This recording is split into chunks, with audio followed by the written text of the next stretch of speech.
할렐루야, 할렐루야. 오늘도 예배에 오신 모든 분들을 환영하고 축복합니다. 우리 찬양을 통해 예배로 나아가기 원합니다. 같이 아름다운 마음들이 모여서 찬양하겠습니다.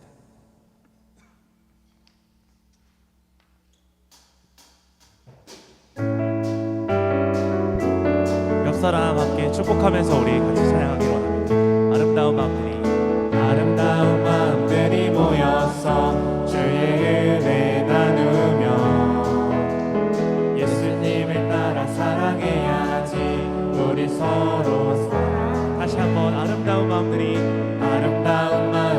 모여서 주의 은혜 나누며 예수님을 따라 사랑해야지.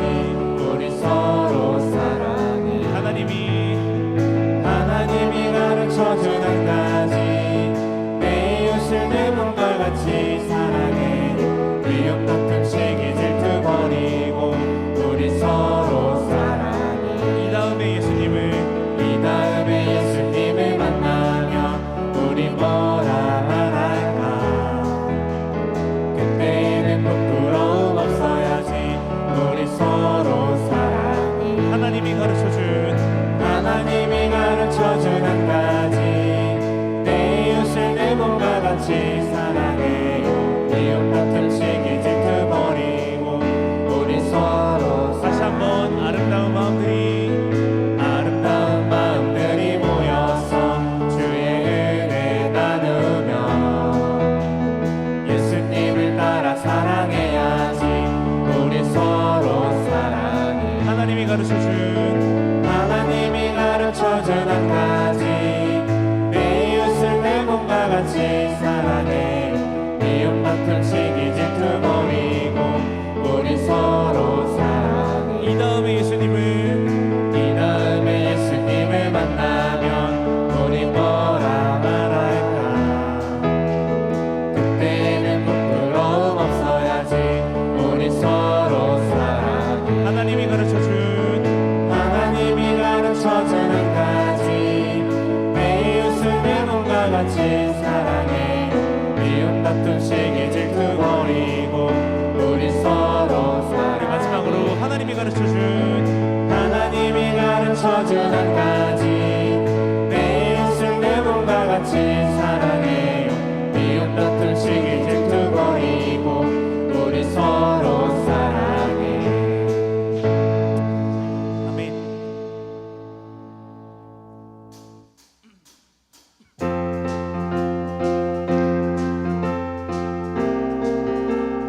아름다운 이야기가 있네. 구세주의 사랑 이야기. 영광스런 천국 떠난 사랑, 나와 같은 죄인 구하려. 주님의 그 사랑은 정말 놀랍네. 오, 주님의 그 사랑은 정말 놀랍네. 나를 위한 그 사랑, 넓고 넓은 우주 속에 있는 많고 많은 사람들 중에 구원받고 보호받은 이모, 주의 사랑 받고 산다네. 주님의 그 사랑은 정말 놀랍네. 오, 주님의 그 사랑은 정말 놀랍네. 나를 위한 그 사랑, 사람들은 이해할 수 없네. 주를 보낸 하나님 사랑, 이 사랑이 나를 살게 하네. 갈보리의 굴 속의 사랑, 주님의 그 사랑은 정말 놀랍네. 오, 주님의 그 사랑은 정말 놀랍네. 나를 위한 다시 한번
내 영혼 거룩한 은혜를 향하여 내 마음 완전한 하나님 향하여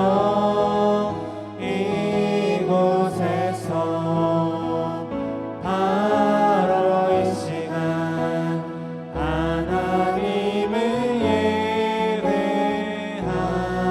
예배합니다. 다시 한번 처음부터 고백합니다.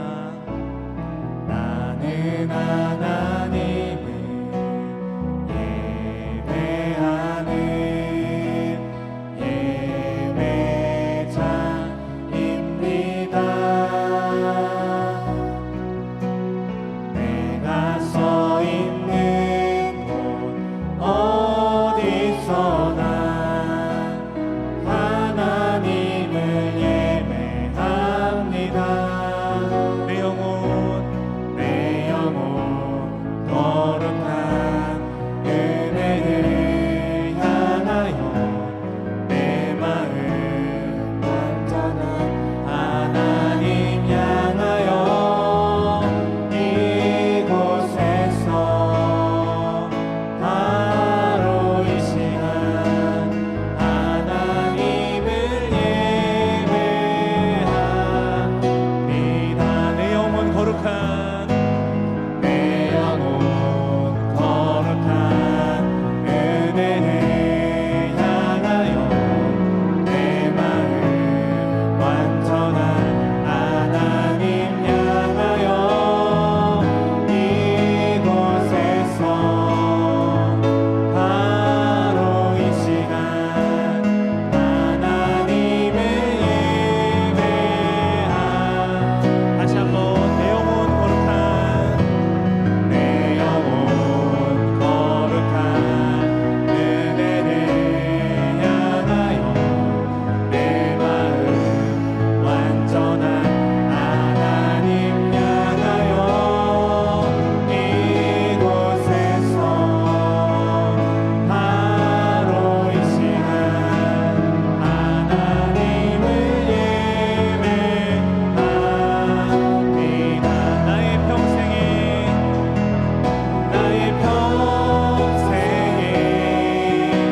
단 한 가지 소원 주의 아름다우신 보며 사랑 노래하는 것 나의 왕 되신 주님의 얼굴 구하며 그 사랑 안에 머물러 사랑 노래합니다.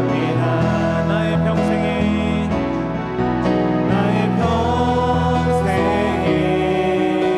단 한 가지 소원 주의 아름다우신 보며 사랑 노래하는 것 나의 왕 되신 주님의 얼굴 구하며 그 사랑 안에 머물러 사랑 노래합니다.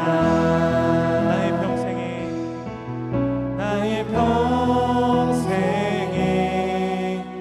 단 한 가지 소원 주의 아름다우신 보며 사랑 노래하는 것 나의 왕 되신 주님의 얼굴 구하며 그 사랑 안에 머물러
사도신경을 통해 신앙을 고백드리겠습니다. 나는 전능하신 아버지 하나님 전지의 창조주를 믿습니다. 나는 그의 유일하신 아들 우리 주 예수 그리스도를 믿습니다. 그는 성령으로 잉태되어 동정녀 마리아에게서 나시고 본디오 빌라도에게 고난을 받아 십자가에 못 박혀 죽으시고 장사된 지 사흘 만에 죽은 자 가운데서 다시 살아나셨으며 하늘에 오르시어 전능하신 아버지 하나님 우편에 앉아 계시다가 거기로부터 살아있는 자와 죽은 자를 심판하러 오십니다. 나는 성령을 믿으며 거룩한 공교회와 성도의 교제와 죄를 용서받는 것과 몸의 부활과 영생을 믿습니다. 아멘. 드문 96번째 어린이 주일입니다.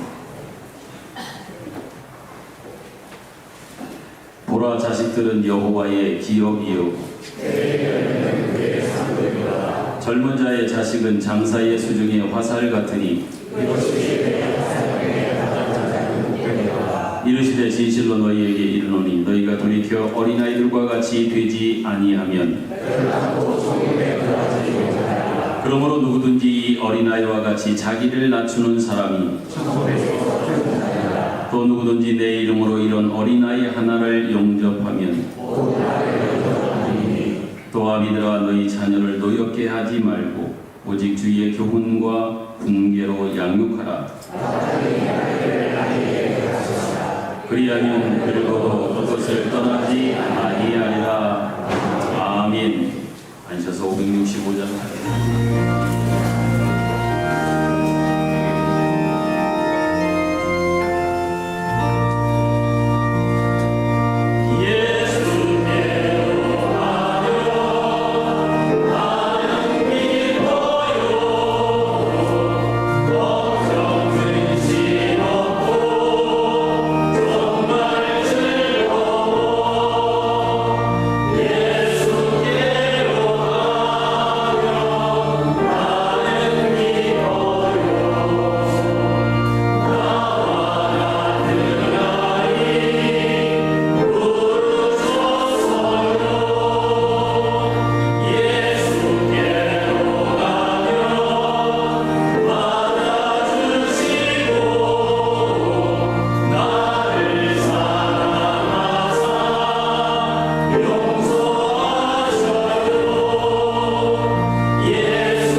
윤영호 장로님께서 기도 인도하시겠습니다.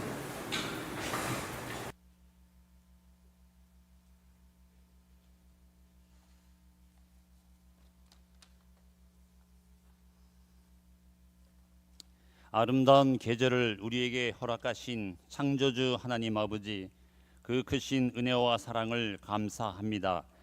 꽃 한 송이만 바라보아도 하나님의 그 오묘한 섭리와 신비, 은혜 이런 것들을 얼마든지 만끽할 수 있음에 감사드립니다. 우리의 허물과 죄가 있음에도 우리를 사랑하시는 이로부터 넉넉히 이기게 하심을 감사하며 물웅덩이 속에서 넘치지 못하며 불 가운데서도 태우지 못하게 하심을 감사합니다. 우리에게 가정을 주사 그리스도의 사랑을 깨닫게 하시고 결실한 포도송이와 같은 아름다운 가족 공동체를 주시고 안식과 위로와 평강의 은혜를 주신 것을 진심으로 감사합니다. 하나님의 말씀 안에서 주님의 교양과 훈계로 자녀들을 양육하며 언제나 기도하는 마음에 가정되게 하심을 감사합니다. 무엇보다도 우리에게 사랑하는 자녀들을 허락해 주셔서 이들을 우리의 소유물로 여기지 않고 주님께서 위탁하신 주님의 자녀들로 바로 알아 하나님을 알고 이들을 인도하는 모든 과정에서 우리의 욕심보다는 자녀를 향한 하나님의 계획과 비전에 순종할 수 있게 하여 주옵소서. 또한 믿음의 조상인 아브라함처럼 하나님께 순종하는 믿음과 하나님을 경외하는 믿음, 하나님께 예배하는 믿음, 하나님이 예배하신 복을 받는 믿음의 유산을 허락하여 주옵소서. 우리들은 다 양 같아서 미련하고 넘어지며 앞서 서지 일어서지 못하고 앞길도 제대로 보지 못하고 목자가 없으면 한순간도 온전히 살 수 없는 인생입니다. 내 뜻을 하나님 뜻에 복종시키는 온유한 사람으로 우리들이 고난 중에서 감사함을 드러내는 성숙한 그리스도인이 되어 하나님의 평강이 우리 마음과 생각을 지키는 복을 누리게 하여 주옵소서. 어떠한 상황에서도 절망의 그 자리가 하나님의 새로운 은혜와 능력을 경험하는 신앙의 차원이 달라지는 하나님과 관계가 새로워지는 절호의 기회인 것을 알아 하나님을 향해 교만해진 모든 것들이 다 낮아지게 하시고 하나님이 하나님 되게 하시며 우리는 진정 하나님의 사랑받는 피조물이 되어 주님과 함께 거하기를 힘쓰는 자 우리 모두 되게 하여 주옵소서. 이 시간 장례를 마치고 슬픔을 안고 이 자리에 참석한 유가족이 있습니다. 성령님 위로해 주시고 하늘 아래 소망을 두고 이 슬픔을 이기게 하여 주옵소서. 우리 모든 성도들이 마음 아파하며 함께 기도하며 순간순간 함께 했음을 잊지 말고 기억하게 하시사 함께 위로하며 또한 성령님께서 더 큰 위로를 허락하여 주옵소서. 이 시간 하나님 말씀을 전하시는 담임 목사님에게 성령님 함께하여 주옵소서. 선포되는 말씀이 우리에게 하나님의 뜻을 바로 알아 깨달아 삶으로 살아가게 하여 주옵소서. 찬양대에 준비된 찬양을 받으시오며 우리들의 예배를 기쁘게 받아 주옵소서. 예수님 이름으로 기도하옵나이다. 아멘.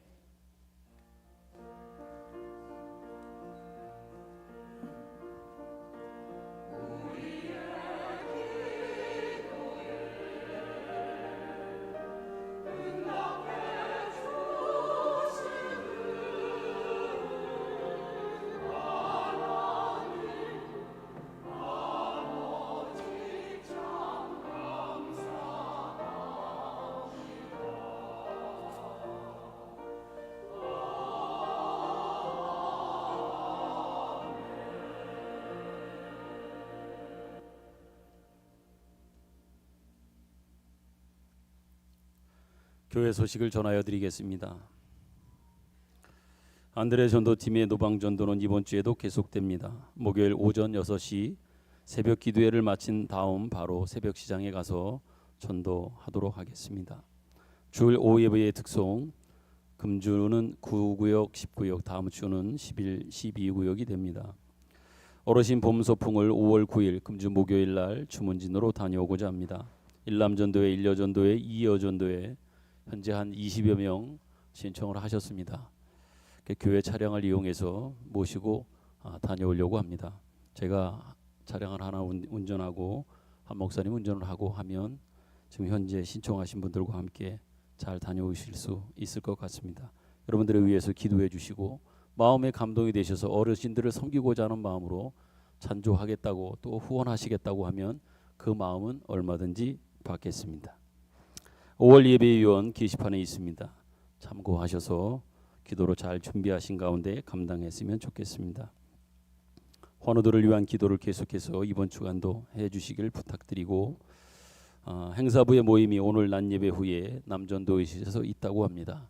6월 첫 번째 주에 있는 교회 설립 기념주일과 관련해서 관련된 여러 안건에 대한 모임이 있는 것으로 알고 있습니다. 행사부의 모임 낮 예배 후 남전도 회의실입니다. 이렇게 여러분들이 아시는 것처럼 지난 주간에 김명옥 권사님께서 하나님의 부르심을 받아 어제 장례를 잘 모셨습니다. 지난 3일 동안 우리 성도들의 지극한 사랑과 정성 또 관심 속에서 우리 유가족들이 함께 장례를 마칠 수 있었습니다. 오늘 특별히 우리 김성호 장로님 가족들이 오셔서 같이 예배를 드리게 되었습니다. 잠깐만 우리 장로님 그리고 가족들 잠깐만 일어나시겠습니까? 왼쪽 뒷부분에 있습니다. 대부분 다 아셔서 찾아가시기도 하고 인사도 하셨겠지만 혹여나 인사를 나누지 못한 분이라면 예배 후에라도 찾아뵙고 위로의 말을 서로 나누셨으면 좋겠습니다. 저는 앉으시지요. 장례 마치고 또 여러분과 함께 해주셨던 그 귀한 마음들에 감사하셔서 아마 가족들이 식당에 떡을 준비하셔서 여러분들과 함께 나누시고자 준비하신 것 같습니다. 준비해 주신 것은 감사하게 저희들이 잘 먹도록 하겠습니다. 그 외의 것들은 여러분들이 주보를 잘 참조해 주시길 부탁을 드리고 옆에 있는 분들과 우리 앞에 있는 분들 서로 위로하면서 같이 축복송 부르도록 하겠습니다. 평강과 하나님의 평화가 당신의 삶에 넘쳐나기를 원합니다.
어버이날을 앞두고 부모님을 찾아뵙기 위해서 찾아온 많은 우리 성도님들의 가족들 또 자녀들 함께하신 모든 분들 진심으로 축복합니다. 그리고 사랑합니다. 잠깐 기도하겠습니다. 하나님 아버지, 가정을 우리에게 허락해 주셔서 부모님이 있게 하시고 또 자녀들을 두게 하시며 가족들이 있게 하시며 또 이웃들을 우리에게 허락해 주셔서 참 감사합니다. 함께 마음 모아 하나님을 예배하며 하나님을 찬양하며 그 속에서 하나님을 발견하며 하나님의 은혜를 알아가며 깨달을 수 있는 은혜 주신 것 참으로 감사를 드립니다. 가정의 달 5월을 시작하고 어린이날이며 또 어버이날을 앞두고 있는 귀한 이 주일에 주님 앞에 나와 많은 것들을 생각하게 하고 그 생각 속에 하나님께 대한 감사를 고백할 수 있는 귀중한 시간 주셔서 참 감사합니다. 하나님이 아버지이신 것처럼 이 땅에서 육신의 아버지 어머니를 허락해 주셨습니다. 그리고 자녀들을 허락해 주셔서 한 가정을 이루게 하셨습니다. 그 가정 안에서 하나님 나라를 누리며 하나님 나라를 증거하며 하나님 나라를 나타내며 하나님 나라를 마음껏 누리는 이러한 복됨을 우리에게 허락해 주셔서 참 감사합니다. 그 가정이 있음에 자녀가 있음에 부모님이 있음에 늘 감사하는 마음 잊지 않게 하여 주시고 그 속에서 그 안에서 하나님을 발견하고 고백하며 늘 예배하는 찬양하는 천국을 이루는 우리 모든 성도들의 가정이 될 수 있도록 은혜를 베풀어 주시옵소서. 특별히 하나님 앞에 기도합니다. 하나님께서 우리 모든 성도들에게 은혜를 베푸심 속에 건강을 주신 것이 얼마나 소중한지를 건강을 잃어버리거나 또 연약한 육체 속에서 확인하게 하셨습니다. 그 가운데 우리 사랑하는 환우들에게도 은혜를 베풀어 주시사 한 주간의 모든 어려움과 고통 속에 잘 지나게 하시며 때로는 그 힘듦 속에 견딜 수 있는 참음과 인내도 허락해 주셨음을 분명히 믿습니다. 이 시간 주님 앞에 기도합니다. 이 시간에도 질병과 여러 가지 문제로 인하여 투병하고 또 고민하고 힘들어하는 많은 성도들을 기억하시고 주님께서 힘 주시고 은혜 주시는 그런 성도들 되기를 원합니다. 주님으로 인하여 새 힘을 얻게 하여 주시고 새로운 소망과 희망을 품고 살아가는 하나님의 귀한 종들이 되도록 역사하여 주옵소서. 일찍 하나님의 부르심 앞에 답답하고 또 안타까움 속에 우리 권사님을 먼저 보내드리고 그런 가운데 우리 유족들 오늘 예배에 참석했습니다. 아내를 먼저 보내드린 우리 장로님, 어머니를 먼저 보내드리는 우리 자녀분들도 있습니다. 하나님 기억하옵소서. 어머니의 빈자리 더더욱 크게 느껴질 텐데 아내의 빈자리가 너무나도 크게 와 닿을 텐데 하나님 위로하시고 힘 주셔서 주님과 함께 잘 이겨나가고 헤쳐나가며 소망을 가지고 다시 만날 그날을 생각하며 믿음의 정진을 다해가는 우리 사랑하는 가족들, 유가족들 되도록 은혜를 베풀어 주시옵소서. 오늘도 아버지 하나님이 어린이들과 함께 예배를 드립니다. 어린이를 그렇게 사랑하시며 어린이를 통해서 우리에게 무엇인가 메시지를 주시며 말씀하셨던 예수님을 우리는 기억합니다. 오늘 이제 이후에 어린이들을 통해서 하나님을 찬양하고 예배하는 것들도 보게 되며 함께 옆에서 예배드리고 있는 어린아이들을 우리가 보게 될 텐데 하나님 아버지 어린아이를 통해서 우리에게 말씀하시고자 하는 주의 놀라운 은총이 오늘 예배 가운데에도 말씀 중에도 역사하여 주옵시고 그 어린아이 속에 담겨져 있는 무엇보다도 의존적이며 무능한 그 어린아이의 모습들 속에 전적으로 하나님을 의지하고 하나님을 바라보고 하나님만을 생각하며 살라고 하셨던 어린아이의 그 비유 속에 담겨져 있는 하나님의 마음을 10분 아니 그 이상 우리의 마음속에 담아내는 이 예배 될 수 있도록 역사하여 주옵소서. 이 시간 주님 말씀하옵소서. 우리가 듣겠습니다. 예수님 기호하신 이름으로 기도드립니다. 아멘. 오늘 어린이 주일 특별히 어린이들이 먼저 찬양을 준비했습니다. 찬양 이후에 기도하는 찬양대에 찬양을 드리겠습니다.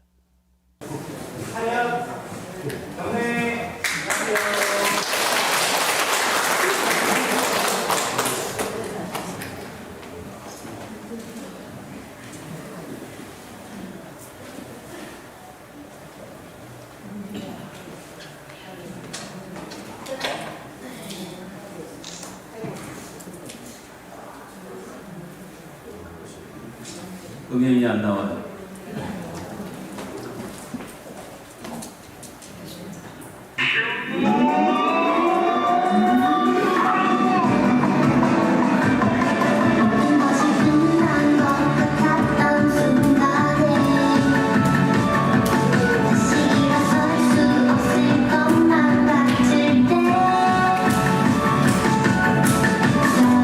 Salvation power, His word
어린아이들 내려서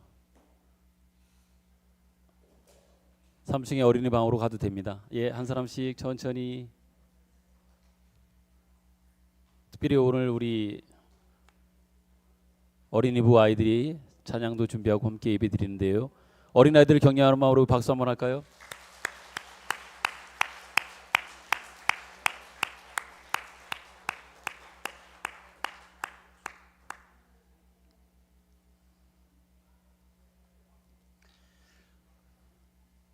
어린아이들을 보는 것만으로도 참 좋은 것 같습니다. 우리에게 어린아이들은 웃음을 주고 또 기쁨을 주고 또 희망이 되어진다 생각되어집니다. 많지는 않지만 무럭무럭 잘 자라고 있는 우리 교회의 어린아이들 여러분을 위해서 많이 기도해 주시고, 어려서부터 믿음으로 신앙의 선배나 부모님들의 좋은 신앙을 본받아 잘 자라갈 수 있도록 관심 갖고 격려하고 기도해 주는 우리 교회가 됐으면 좋겠습니다. 그래서 다음 세대가 자연스럽게 어른들을 통해서 우리 청년들에게, 청년 그리고 학생, 우리 어린이부 아이들에게까지 이르도록 정말 좋은 모습들이 그냥 그 역사의 전통만큼이나 좋은 모습으로 전해져 가는 성도들, 그리고 교회가 되기를 소망해 봅니다.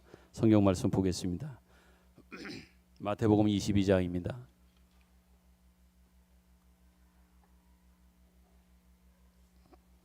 1절부터 14절까지의 말씀을 교독하겠습니다.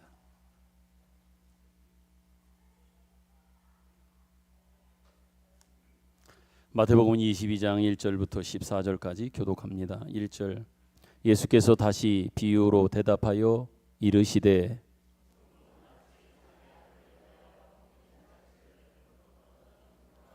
그 종들을 보내어 그 청한 사람들을 혼인잔치에 오라 하였더니 오기를 싫어하거늘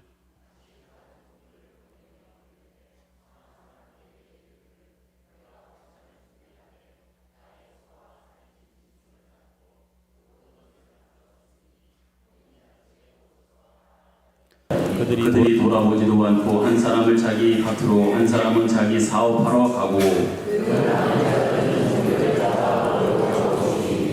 임금이 노하여 군대를 보내어 그 살인한 자들을 진멸하고 그 동네를 불사르고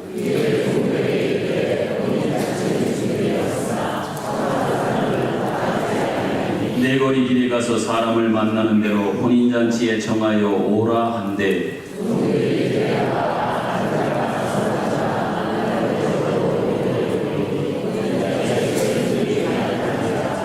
임금이 손님들을 보러 들어올새 거기서 예복을 입지 않은 한 사람을 보고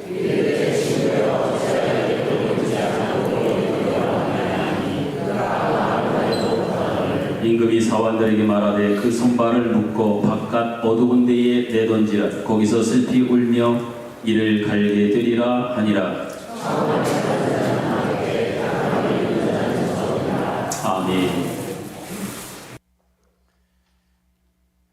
계속해서 마태복음의 말씀을 살펴보는 바 오늘 마태복음 22장에 있는 혼인잔치의 비유는 솔직히 조금 납득이 가지 않는 그런 부분도 있는 말씀입니다.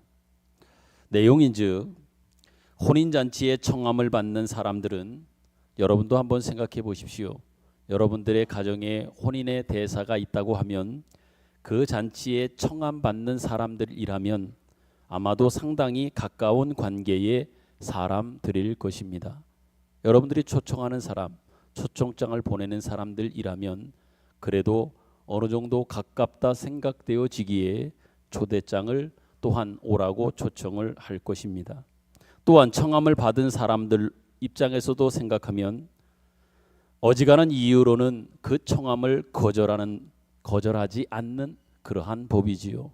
당연한 이치기도 할 겁니다. 그런데 여기 보면 청함을 받은 자들이 오기를 싫어했습니다. 또한 보낸 종들을 그 청함을 위해서 보낸 종들을 잡아 죽입니다. 그리고 능욕합니다. 그 일을 듣고 그 청하는 사람들을 보냈던 임금은 노합니다. 그리고 심지어 군대를 보내서 살인한 자들을 진멸하고 동네를 불사르는 지경에까지 이르는 우리의 일상적 이해와 생활 속에서는 도저히 납득이 가지 않는 어려운 상황이 전개되고 있음을 오늘 본문을 통해서 우리는 보게 됩니다. 결국 혼인잔치를 준비했던 임금님은 어떻게 했습니까? 오라고 부탁했던 사람들이 이렇게 저렇게 거절하고 오지 않자 손님으로 초청되지 않았던 사람들을 불러오라고 다시금 종들을 보내고 사람들이 없으니 길거리에 나가서 닥치는 대로 사람들을 데려다가 그 잔치의 자리를 채우게 됩니다. 그런데 여러분 의아한 것은 11절에서 보는 바와 같이 임금이 손님을 보고 들어오다가 갑작스럽게 예복을 입지 않은 사람들을 보고 당신은 왜 예복을 입지 않았는가라고 하는 그래서 그 사람의 수족을 결박해서 바깥 어두운 데에 던지고 슬피 울며 이를 갈미 있게 하는 이러한 장면이 마지막에 전개되고 있음을 보게 됩니다. 결국 이렇게 비유를 마치면서 결론에 이렇게 붙이면서 말씀을 맺고 있습니다. 청함을 받은 자는 많되 택함을 입은 자는 적다라고 말입니다. 서두에 말씀드렸던 것처럼 참 내용이 난해하고 솔직히 어렵습니다. 비유로 시작하신 말씀은 맞습니다. 그렇다면 이 비유가 뭘 우리에게 말씀하시려고 하는 것인가 라고 하는 이 부분, 이 포인트를 우리는 분명히 찾고 알아야 할 겁니다. 너무 그냥 간단한 이해와 생각으로는 어려운 거예요. 잔치가 있음에도 불구하고 사람들은 다 거절하고, 거절한 사람들을 청했던 임금은 다 죽이고, 오히려 길거리에 나가 아무나 데려오고, 데려온 사람들을 아무나 데리고 와놓고 나서는 마지막에 하시는 말씀이 청함을 받은 자는 많다, 그러나 택함을 입은 자는 적다, 이렇게 하시면서 이 비유를 끝내고 있기 때문에 그렇습니다. 여러분, 우리는 마지막에 주님께서 하셨던 것 가운데에 청함을 받은 자는 많되 택함을 입은 자는 적다라고 하는 이 택함의 문제, 이 부분을 좀 생각해 볼 텐데, 이 택함 문제만 나오면 금방 우리는 자연스럽게 반응하고 또 생각하는 게 있습니다. 그건 뭐냐? 교리적으로 예정론을 우리는 금방 떠올리고 생각하게 됩니다. 택함의 문제 말입니다. 그래서 쉽게 우리가 생각하는 것이, 하나님께서 다 하셨는데, 다 하나님께서 하시는데 우리가 하는 일이 아무 소용이 없는 것이 아닌가, 우리가 뭘 더 할 수 있겠는가라고 하는 우리의 책임이나 의지나 선택에 관하여 어떤 의심을 가지게 되고, 또 우리의 신앙 고백이나 우리의 열심에 대해서도 마음속에 적지 않은 갈등까지 겪게 되는 것이 바로 이 예정과 관련되어진 이 택함의 문제일 것입니다. 그러나 여러분, 중요한 것은 오늘 본문이 그 예정론, 어찌 보면 교리적인 그 부분을 이야기함보다도 오늘 이 비유를 통해서 말씀하시고자 하는 부분을 우리가 유심히 본다면 그 차원에서의 이야기가 아니라 무엇인가 우리에게 말씀하는 부분을 생각하게 될 겁니다. 다시 말씀드리지만 여러분, 오늘 살펴보는 혼인잔치의 이 비유는 앞에 계속되어졌던 21장에 있는 농부들의 비유나 포도원 비유에 연결되어진 연장선상에 있는 비유인 것을 우리는 잊지 않아야 할 겁니다. 예수께서 다시 비유로 대답하여 가라사대, 우리가 읽은 21장 1절의 말씀이 이렇게 시작됩니다. 이것처럼 앞에 있었던 논쟁거리, 즉 예수님께서 메시아 되심을 유대인 종교 지도자들이나 정치 지도자들 앞에서 대답하시는 내용이 계속 전개되고 있는 겁니다. 그런 차원에서 이 비유가 베풀어지고 있고, 그렇기 때문에 이 비유의 연속적인 연장선상인 맥락에서 의미를 우리가 놓치지 않아야 여기서 말하고 있는 예복의 문제나 택함의 문제들이 일반적 우리가 생각할 수 있는 이해의 문제가 아니고, 오히려 앞에 있었던 포도원 비유나 또한 이것과 관련되어 있다라고 하는 것들을 우리가 알게 될 것이고, 이해할 수 있는 열쇠로 나가게 될 것이다라고 하는 말씀을 분명히 드립니다. 참고로 또 다른 복음서에 누가복음 14장에 보면 이와 관련된 그러한 비유의 말씀을 하고 있는 것을 보게 됩니다. 여기도 마찬가지로 잔치의 비유가 등장을 합니다. 그렇지만 이 누가복음 14장에서는 이런 식으로 지금 우리가 살펴보고 있는 마태복음의 이러한 식으로 초점을 맞추지 않고 하나님 나라의 백성으로 자부심을 갖고 있는 유대인들에게 말합니다. 너희는 천국 백성이라고 하는 자부심을 가질 만한 너희는 이유가 없다. 그러기에 너희가 그 나라를 상속받지 너희들은 못할 것이다 라고 하는 일반적 이해와 일반적 지적으로만 이 비유를 누가복음에는 말씀하고 사용하고 있습니다. 그러나 지금 오늘 우리가 살펴보고 있는 마태복음 22장에서는 동일한 내용을 말씀하고 있지만 그것이 좀 더 중요한 핵심을 내포하고 있음을 우리에게 말하고 있습니다. 여기서 말하고 있는 예복에 관한 문제입니다. 아무나 오라고 이야기를 놓고 온 사람들 중에 예복 입지 않은 사람에 대하여 말씀하고 있는 이 부분입니다. 예복에 관한 문제는 그 앞에 있었던 포도원 농부의 비유 속에서 열매와 상응하는 그러한 내용을 뜻하고 있는 겁니다. 특히 혼인잔치에 초청을 하고 초대받은 사람들에게 종을 보냅니다. 그런데 그 종을 죽이는 것과 같은, 이것은 다 하나님의 부르심에 대하여 이스라엘 백성들이 가지고 있었던 거부감이나 거역한 행위나 하나님의 초청에 대하여 저들이 가졌던 적대적 이러한 행위를 지적하고 있는 겁니다. 덧붙인다면 지난주에 우리가 살펴본 대로 포도원 비유에서 농부들이 포도원에서 열매를 얻는데 실패했다라고 하는 것은 달리 말하면 유대인들이 하나님의 백성으로 믿는 근거로서의 율법과 제사법들은 저들은 하나님의 백성을 만드는 데 있어서 부족했던 것을 지적하고 있었고, 충분치 않은 조건으로 자신들을 하나님의 백성으로 자부하고 있는 유대인들의 잘못을 지적하는 데에 비유의 핵심이 있다라고 이미 말씀을 여러분께 드렸습니다. 한마디로 정리하면 진정한 결실, 열매를 가능하게 하는 것은 뭐다? 오직 무엇만이 그 열매를 맺게 하느냐? 오직 예수님밖에는 없다라고 하는 이러한 비유로 그 포도원 농부의 비유를 말씀하고 있었다고 여러분께 말씀드렸습니다.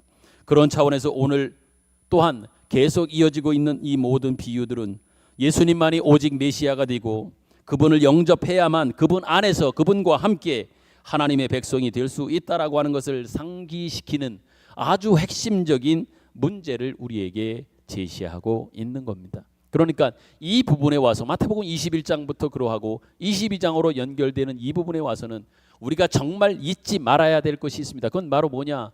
오직 예수만이 진정한 메시아이며 메시아로서 이 땅에 오셨고 구원을 위해서 오셨으며 구원의 유일한 길이요 방법은 오직 예수밖에 없다고 하는 차원에서 여러 비유를 지금 다양한 각도 속에서 말씀하고 있는 것이다. 이 부분을 우리는 여기서 놓치지 말아야 할 가장 중요한 포인트라 말씀을 드립니다. 마찬가지로 지금 마태복음 22장에 등장하는 천국 잔치와 이 혼인 잔치에 관한 이 비유를 보면 잔치에 들어가는 자격이 여러분 한번 보십시오. 나중에 들어간 사람들의 자격을 한번 보십시오. 아무것도 그 자격을 소개하고 있지 않습니다. 나타나 있지 않습니다. 아무든지 가서 닥치는 대로 불러오도록 분명히 그 주인 임금은 종들에게 말을 했습니다. 그러나 온 사람들 중에 예복을 입지 않은 것은 분명히 탓하고 있단 말입니다. 아무나 오라고 이야기를 해놓고 나중에 사람들 중에서 온 사람들 중에 예복을 입지 않은 것에 대해서는 분명히 탓하고 있음을 보게 됩니다. 여기서 말하고 있는 예복은 그럼 뭘까요? 그것은 앞에 있었던 포도원 농부의 비유에서 열매는 오직 예수로만 유일하게 맺을 수 있었던 것처럼 예복이라고 하는 것도 오직 예수로만 입을 수 있는 것임을 우리에게 가르치고 상징해 주고 있는 겁니다. 그런 차원에서 마지막에 끝낼 때 하셨던 이 말씀, 그런 차원의 마지막 결론이요 연속적인 맥락에서 그 말씀을 하신 겁니다. 청함을 받은 자는 많되 택함을 받은 자는 적다라고 하는 이 표현 말입니다. 그러기에 이 표현은 우리 쪽에 나에게 우리 쪽에 어떤 구원의 근거나 조건이 있지 않다. 오히려 부르신 하나님의 쪽에 근거와 조건이 있다라고 하는 이것을 말씀하고 있는 겁니다. 그런 차원에서 그런 배경에서 청함을 받은 자는 많되 택함을 받은 자는 적다라고 하는 그 맥락으로 주님은 이 비유와 이 말씀을 하고 있는 겁니다. 다시 말씀드리면 여러분, 우리를 부르신 하나님께서 예수 그리스도를 통과하지 않고는 우리의 의지나 또한 노력이나 우리의 어떤 조건을 가지고도 하나님의 백성이 되는 이 자리에 들어설 수 없다라고 하는 것을 시사하고 있고, 그런 차원에서 다시 메시아 논쟁의 핵심으로 이 비유가 초점이 맞춰져 있다라고 하는 것을 우리는 확인해야 할 겁니다. 그런 차원에서 볼 때에만 이 혼인잔치의 비유가 제대로 이해할 수 있고 그것을 통해서 우리에게 뭘 말씀하시는지를 발견할 수 있게 된다라고 하는 얘기입니다. 이미 말씀은 다 드렸으나 여러분들의 이해에 어떤 도움을 드리고자 요한복음 15장에 있는 이 말씀을 통해서 다시 한번 그 맥락을 보도록 하겠습니다. 요한복음 15장 1절부터 8절입니다. 제가 한 절 여러분이 한 절 교독함으로 같이 읽습니다. 자라는 포도나무와 가지 관련된 비유입니다. 요한복음 15장 1절부터 8절 1절입니다. 나는 참 포도나무요 내 아버지는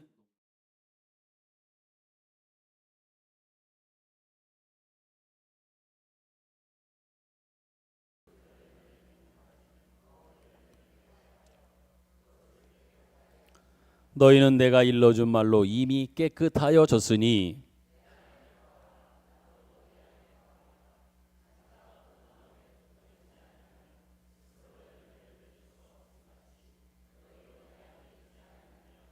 나는 포도나무여 너희는 가지라. 나는 포도나무여 너희는 가지라. 그가 내 안에 내가 그 안에 거하면 사람이 열매를 많이 맺나니 나를 떠나서는 너희가 아무것도 할 수 없음이라.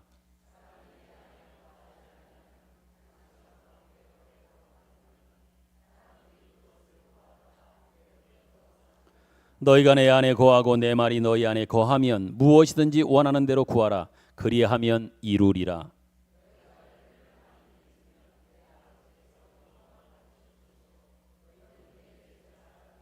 아멘. 여러분, 이 말씀은 말씀드린 대로 포도나무와 과지에 관한 비유로 하신 말씀입니다. 포도나무의 포도를 생각해 보십시오. 포도는 분명히 가지 끝에 결실되고 열매가 맺혀집니다. 그러나 그것은 결코 가지가 만든 작품의 결과가 아님을 우리는 압니다. 열매는 가지의 가지 끝에 달리지만 그 열매는 가지가 만들어낸 것이 아니란 얘기입니다. 누가 만들었습니까? 나무가 만든 겁니다. 나무가 만든 열매를 가지 끝에 매달고 있는 겁니다. 그래서 이 가지가 나무에 붙어 있어야만 나무로부터 모든 필요한 영양분을 공급받고 그리고 결실할 수 있는 겁니다. 이처럼 예수 그리스도께서 포도나무시고 우리는 가지란 말입니다. 그렇게 비유하고 있고 그렇게 분명히 우리에게 주님은 말씀하고 있습니다. 그러므로 우리가 예수 그리스도와 연결되어 있지 않는다면, 우리가 예수 그리스도 안에 있지 않는다고 하면, 가진 우리가 예수 그리스도께 붙어 있지, 함께 있지 않는다면, 오늘 읽었던 요한복음 15장의 말씀처럼 내 안에 거하지 아니하면 가지처럼 밖에 버리고 말라지나니 사람들이 이것을 모아다가 불에 던져 사르느니라. 이 표현이 정확한 것입니다. 그런데 여러분, 지금 이스라엘 백성들은 율법과 제사법을 가지고 있고 또 자기들이 가지고 있으며 자기들은 그것으로 인하여 나름대로 가지고 있는 어떤 우월감을 가지고 있습니다. 또 심지어 더 나아가서 율법이나 제사법을 가지고 있음으로 인하여 하나님께 붙어 있다라고 자신들은 믿고 있고 자랑하고 있고 당당해합니다. 그러나 예수님의 말씀은 그렇지 않다라고 말씀하시는 겁니다. 그들이 붙들고 있고 의지하고 있고 당당해하며 자신 있어 하는 그러한 율법이나 그 제사법, 그것만으로는 안 된다. 그것이 전부요, 가장 핵심적인 것이 아니다고 예수님은 말씀하고 있는 겁니다. 저들이 하나님께 붙어 있는 유일한 방법은 뭡니까? 오직 예수 그리스도로 말미암지 않고는 다른 방법이 없다고 말씀하십니다. 그것이 기독교 신앙의 핵심되는 내용이기도 합니다. 그리고 우리는 예수님께 붙어 있음으로 말미암아 비로소 하나님의 자녀이고 결실할 수 있고 예복을 입은 자가 되고 택함을 받은 자임을 비로소 확인하게 되는 겁니다. 가지가 나무를 버티게 하거나 영양을 공급하는 것이 절대 아니지 않습니까? 가지는 나무로부터 모든 것을 수여받고 있는 겁니다. 주는 것을 받는 것이지요. 한마디로 가지는 수혜자입니다. 그것이 청함을 받은 자는 많되 택함을 입은 자는 적다라고 하는 표현이 시사하고 있는, 담고 있는 내용인 겁니다. 정리하면 여러분, 우리는 포도원 비유에서와 같이 과실을 많이 맺는 백성이 되어야 하듯 택함을 받고 예복을 입은 자가 되어야 하고, 이 모든 문제에 있어서 그렇지만 유일한 열쇠는 다른 것에 있지 않고 오직 예수 그리스도에게만 있음을 다시 한번 여러분께 말씀을 드립니다. 이것이 기독교 신앙인들에게 하나님의 백성된 자신의 존재를 표현하는 신앙 고백이 될 것이고, 더 나아가 우리가 나는 예수를 믿는다, 나는 예수 믿는 사람이다라고 하는 고백 속에 담겨져 있는 진정한 의미가 되리라 분명히 믿습니다. 그러므로 여러분, 우리는 이러한 비유들을 통하여 무엇을 확인해야 될까요? 예수님은 비슷한 맥락의 이 비유를 계속적으로 우리에게 주고 있습니다. 한 번도 아니고 비슷한 맥락의 말을, 또한 그 안에 담겨져 있는 의미들은 같은 것들을 예수님은 지금 왜 이 비유로 또 다른 비유로 또 다른 비유로 예수님은 계속해서 말씀하고 있는가라고 하는, 여기에 대한 바른 이해가 우리에게 필요하단 말입니다. 왜 이 비유를 통해서 우리에게 뭘 말씀하시는 건가? 무엇을 또한 우리는 이 비유를 통해서 확인해야 되는가? 그것은 예수를 믿는다라고 하는 고백이 갖는 신분이 뭐냐? 예수를 믿는다라고 하는 자격이 무엇이냐? 예수를 믿는다라고 하는 여러 조건들에 대한 이해가 우리는 분명히 있어야 할 겁니다. 왜 그렇습니까? 예수 믿는 것을 마치 유대인들처럼 율법과 제사법만을 가지고 스스로 자원하여 내가 열심을 내면 되고, 또한 남보다 종교성이 더 강하면 되고, 다른 사람들과 구별된 어떤 모습이라고 하는 이런 모습만 있으면 된다라고 하는 착각과 실패에 빠질 수 있기 때문에 그러하단 말입니다. 예수님께서 지적하고 말씀하시는 유대인들 종교 지도자들의 그 말함 속에 내용 속에 있는 것들과 우리와 똑같지는 않을 수 있으나 그와 같은 모습으로의 것을 가지고 우리도 혹시 이 유대인들처럼 나는 된 것이냐 다인 것이냐 나는 가진 것이냐 라고 생각할 수 있는 그러한 모습들이 우리들에게 충분히 있기 때문에 그렇단 말이에요. 한마디로 착각이나 실패에 빠질 수 있기 때문이다 말씀을 드립니다. 사랑하는 성도 여러분, 다시 말씀드립니다. 이 사람들은 이러한 모습에 이러한 내용을 가진 사람들은 어떻습니까? 하나님을 절대 의식하지 않습니다. 유대인들의 모습 속에서 우리는 분명하게 확인하는 거 아닙니까?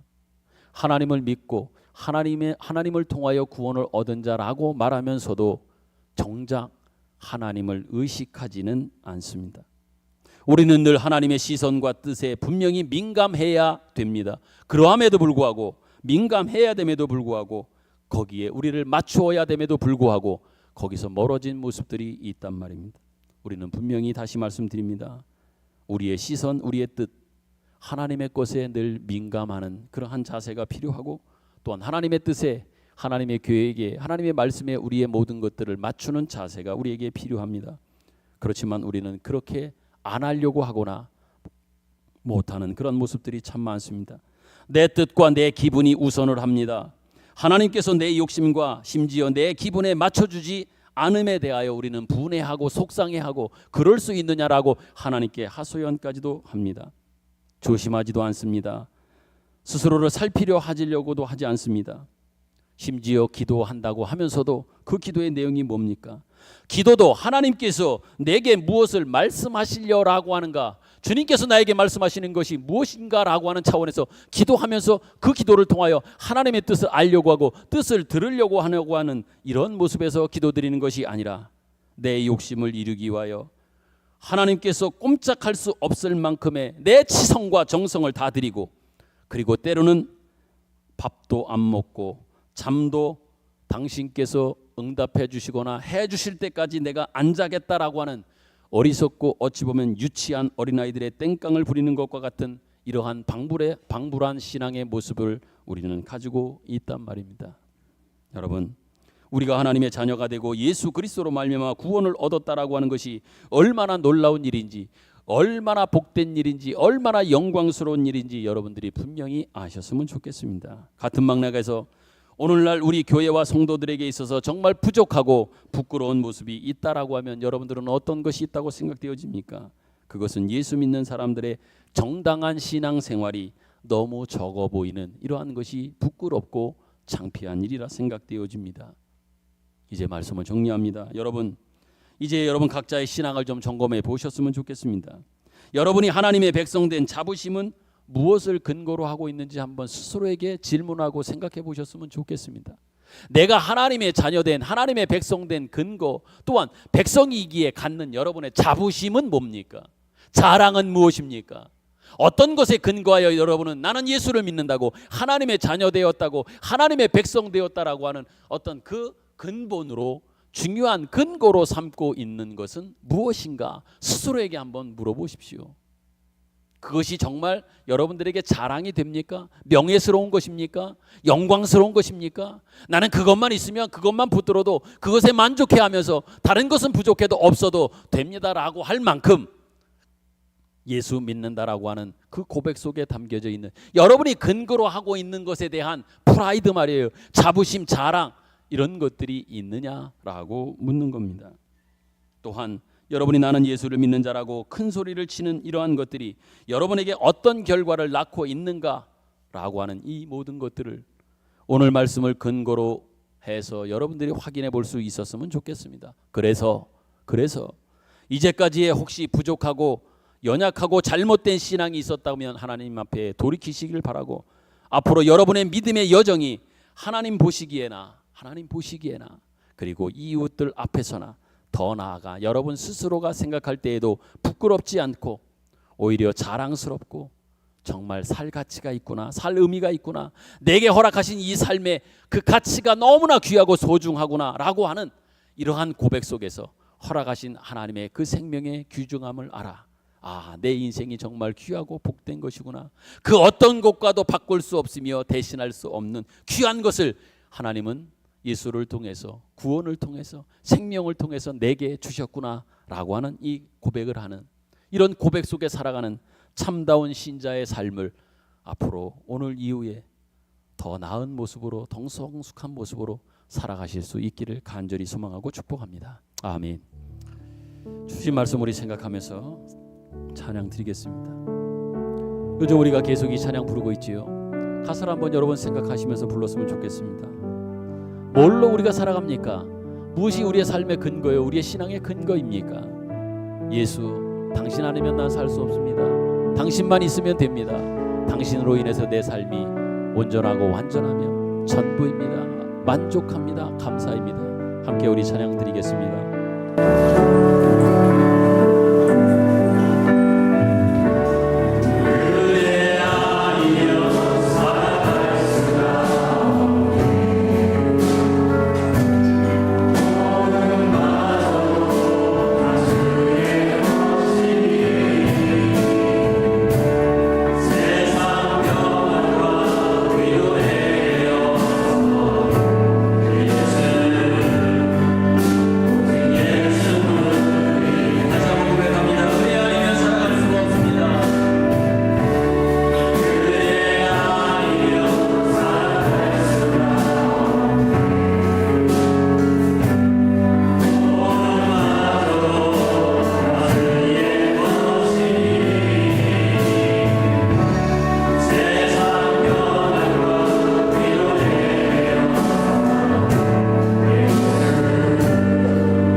하나님 아버지 은혜를 감사합니다. 하나님께서 그 아들로 우리를 하나님의 백성 삼아 주시고 하나님께 속한 모든 것들로 우리에게 채워 주심으로 인하여 감사를 드립니다. 영에 속한 것, 영생에 속한 것, 영혼에 속한 것, 하나님을 닮은 것들로 채워 주시니 감사합니다. 그러므로 하나님, 우리는 마땅히 우리가 하나님의 백성된 결실을 해야 되고 그래서 예수 안에서 거듭난 하나님의 백성의 영광을 드러내어야 할 터인데 우리가 한 일들은 돌아보면 돌아볼수록 부끄러운 것들 뿐입니다. 하나님, 오늘 우리가 얻은 구원이 무엇이며 그 안에 담겨져 있는 의미가 무엇이며 그 안에 허락해 주신 엄청난 복들과 영광이 무엇인지 알게 하옵소서. 그래서 우리가 지금 가지고 있고 그리고 책임을 져야 할 신자될 내용들이 무엇인지를 다시 한번 확인하게 하시고 알게 하시니 감사합니다. 하나님 아버지, 예수를 믿는다는 우리의 고백이 결코 부끄럽지 않는 우리의 삶을 살게 하여 주옵시고, 그래서 우리가 서 있는 그곳에서 하나님 앞에 영광을 드리며 정말 이 어두운 세상에 빛을 발하는, 그래서 우리의 이웃들이 우리들로 인하여 우리 교회로 인하여 생명과 영혼에 속한 강렬한 영혼의 도전을 받을 수 있는 우리 한 사람 한 사람 우리의 존재와 삶이 되어질 수 있도록 인도하여 주옵소서. 정성된 마음으로 귀한 예물을 주님 앞에 봉헌했습니다. 하나님 받아 주옵소서. 하늘의 신령한 것들과 이 땅의 기름짐의 복으로 약속하신 그곳으로 충만케 하옵소서. 이제는 우리 구주 예수 그리스도의 은혜와 하나님 아버지의 사랑하심과 성령님의 감화와 감동 교통하심의 은혜가 말씀 듣고 말씀 삶의 현장으로 돌아가며 그 말씀대로 지금부터 오늘부터 여기부터 살아가기로 다짐하는 우리 모두와 우리 교회 가운데 영원토록 함께 계시기를 간절히 축원하옵나이다. 아멘.